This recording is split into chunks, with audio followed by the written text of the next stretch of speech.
Hey everybody, it's Dan once again, back to talk about Ireland's Eurosong 2023.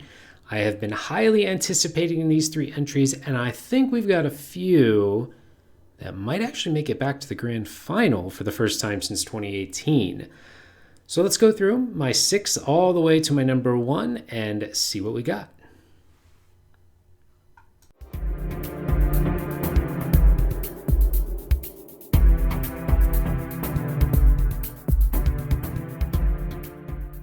So we'll start off with my least favorite song, number 6 out of 6. Someone has to be in last place, and this time it's going to be the song Hawaii by Public Image Limited. It's a confusing situation that he would talk down about the Eurovision Song Contest and then enter Eurosong. The song itself has a great message. It's a love letter to his wife. It's very sweet. She's suffering from Alzheimer's, and it's about their favorite time from when they're in Hawaii, and all that is good and nice. But you can't talk poorly about Eurovision and then enter it, and especially entering it with a song like this that clearly would not do well on the Eurovision stage. This is not something. This would be probably a last place finish again for Ireland if this were to actually go to the Eurovision Song Contest. I worry that the studio jury, as we have seen in the past for Eurosong, is going to give this a lot of points because they made some very confusing choices last year, and they might again this year. And then what if the televote comes through on this? We're going to hope that doesn't happen. I hope we only have to hear this song once, and then we don't have to hear it again. So my 5th place is going to be K-Money and ND, Down in the Rain. There are 2 songs in this contest that feel like they're still in their demo state, like they have a lot that could be built upon to make them better, and this feels like one of them. This one and one I'll talk about later both only have one writer listed, and that's them or the band itself. So I think this song has a lot of potential to grow. It gives me that like early 2000s Nelly vibe. The lyrics are fine. I do like the melody. I like the chorus. It's a little bit catchy. I'm just a little bit worried that it's a little too stagnant. I think the beat really doesn't change much throughout the whole 3 minutes. It's really just kind of the hip hop rap elements. Compared to other entries, I think a TV studio will benefit a song like this. I think it'll sound pretty good, but I don't think it has quite what it takes in its current form to win. If it gets a Chanel slow-mo treatment, then we'll talk. But right now, I'm not considering it a potential winner. My 4th place is going to be the song Aji Haji? Too Good for Your Love. This is the upbeat dance track of the group, and let's face it, we all want to talk about the elephant in the room. How on earth do you stage this on a late night talk show and sell it to your public? He's going to have to perform the absolute heist of a century in national final seasons to win this national final with a song like this in a setting like that. He has a great voice, but the lyrics don't even really captivate me. You know, I think many fans would probably compare this a little bit to Quiero Arder from Spain's national final, except I think Agony's song is way better than this one.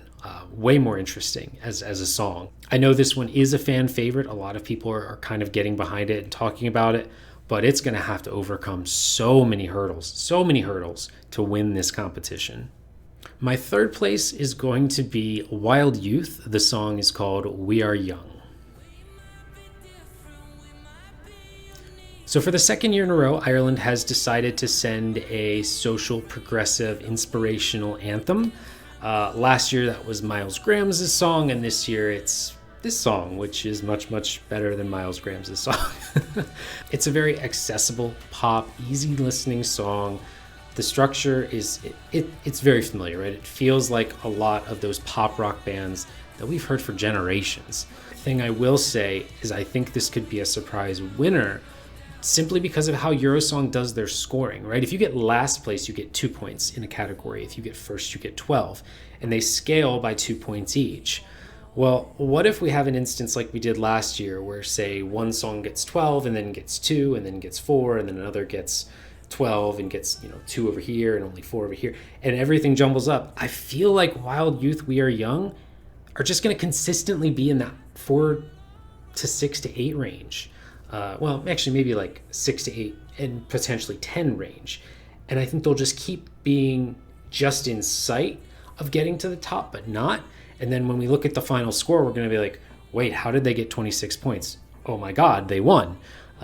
So this song could surprise win, just because I don't think enough people will hate it. I think there's enough songs that people won't vote for that this one will just keep being in that middle ground, and it might sneak through.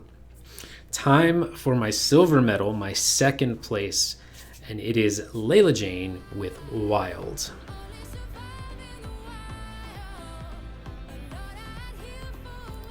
So in my very first listen of this song, I kind of wrote it off as just another safe UK style entry, but the more and more and more I listened to it, the more charming it became. It's very clear they spent a lot of time in the studio making little tweaks and edits to perfect it, to make it feel like a very, very complete entry. I don't think you can revamp this without changing the song completely. I think it's at its peak. It's hit its ceiling. Her voice is so beautiful, and also probably the most powerful vocals. I think she's really going to accentuate her voice up on stage. She's not afraid to showcase her talent. The next time you listen to this song, the biggest thing I want you to think about is how many times it changes, right? In the first verse, and then it goes into the first pre-chorus, and it adds a little more. It starts to add the drums. Then when it comes back around to the second verse, it comes back down, but not all the way back down. And then when you get to the second pre-chorus, it's the same drums, but they're adding in the snap. The music in the background is constantly changing in volume, in what instruments are being used. It's such an interesting sound with her gorgeous vocals. So I think this is going to be one I'm going to be singing for a while, probably going to be on my playlists.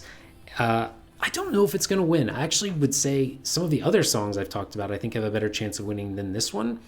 But I really like this one, and I wouldn't hate it if it became the entry for Ireland. But we still have to talk about my number one. And of course, my number one has to be Connolly, Midnight Summer Night. I think this is the one, Ireland. I think this is the one that can get you a top 10 finish at the Eurovision Song Contest. Yes, not a win, but a top 10 finish. And hear me out. On Spotify, and the versions we've heard of this song are just a demo. This is probably the original version that Connolly created. It never got the studio touch that, say, a song like Wild got. And I think once it gets it, the potential and the ceiling for this one are through the roof.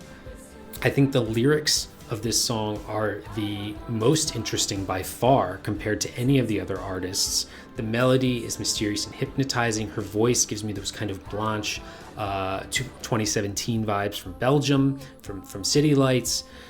The two parts that need the most work is the make sense of it all, please tell me how. Because going from the Midnight Summer Night into that, the music doesn't change. In a revamp, that's either going to go up or it's going to go down. It's going to be more interesting. And then also the ahs, the last 16 measures before the final two lyrics, or the final couple lines of lyrics.